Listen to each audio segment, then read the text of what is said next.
Melanoma என்கின்ற புற்றுநோய் இது தோலிலே ஏற்படுகின்ற தோல் கலங்களிலே ஏற்படுகின்ற மாற்றத்தினால் ஏற்படுகின்றது.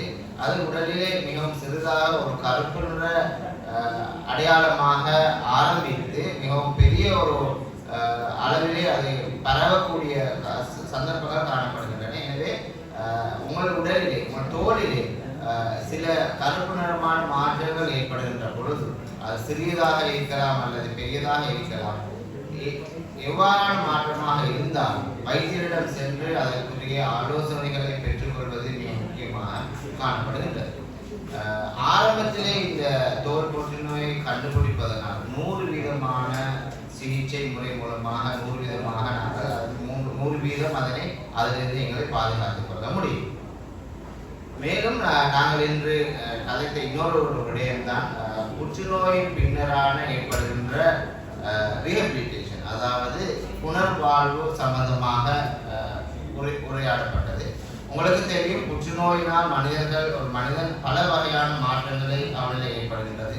உடல் ரீதியான மாற்றங்கள், உடல் ரீதியான மாற்றங்கள், உடல் வலி அதிகரிக்கின்றது, உடல் செயற்பாடுகளை மாற்றங்கள் ஏற்படுகின்றன, மன அழுத்தம் போன்ற பல விடயங்கள் அவர்களுக்கு ஏற்படுகின்றது.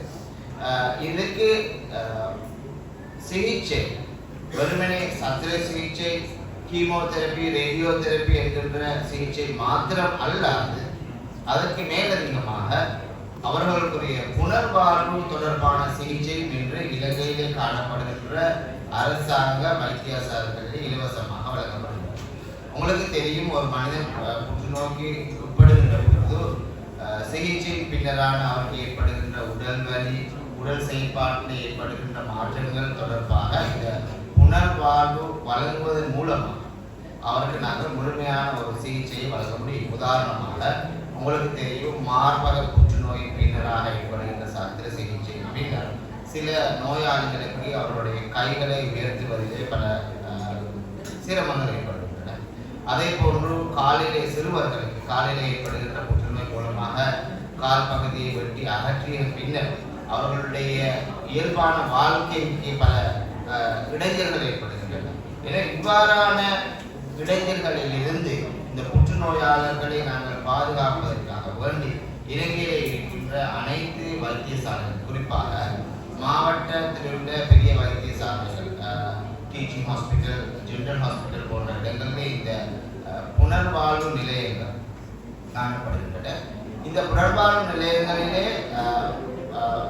Specialist doctors, consultants காணப்படுகின்றார்கள். அதே போன்று ஏனைய உத்தியோகத்தர்கள் காணப்படுகின்றார்கள். அவர்கள் மூலமாக இந்த புனர்வாழ்வு சம்பந்தமான, குறிப்பாக புற்றுநோயாளர்களுக்கான புனர்வாழ்வு வைத்திய சிகிச்சைகளை நீங்கள் பெற்றுக்கொள்ள முடியும். எனவே இன்று நடைபெற்ற இந்த ஊடகவியலாளர் மாநாட்டில் நாங்கள் கூறியது போன்று இந்த தோல் புற்றுநோயிலிருந்து எங்களை நாங்கள் பாதுகாத்துக் கொள்வதற்கான அனைத்து நடவடிக்கைகளை எடுத்துக்கொள்ள வேண்டும்.